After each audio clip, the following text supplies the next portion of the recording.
Tim Unit Reaksi Cepat Sat Samapta Polres Lok Semawe mengamankan 2 terduga pelaku pengeroyokan di Desa Kutablang, Kecamatan Banda Sakti, Kota Lok Semawe, Senin 24 April 2023.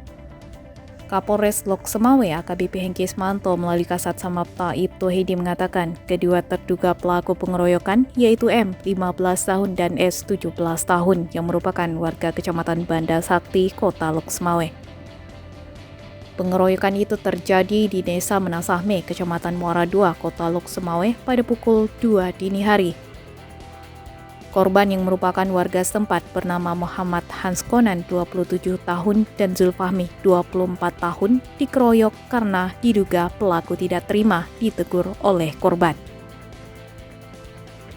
Setelah melakukan pengeroyokan di lokasi tersebut, terduga pelaku pergi ke Kutablang.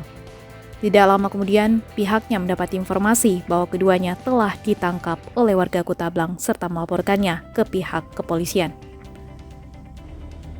Saat ini kedua terduga pelaku pengeroyokan sudah dibawa ke Mapolres Lok Semawe untuk dilakukan pemeriksaan lebih lanjut.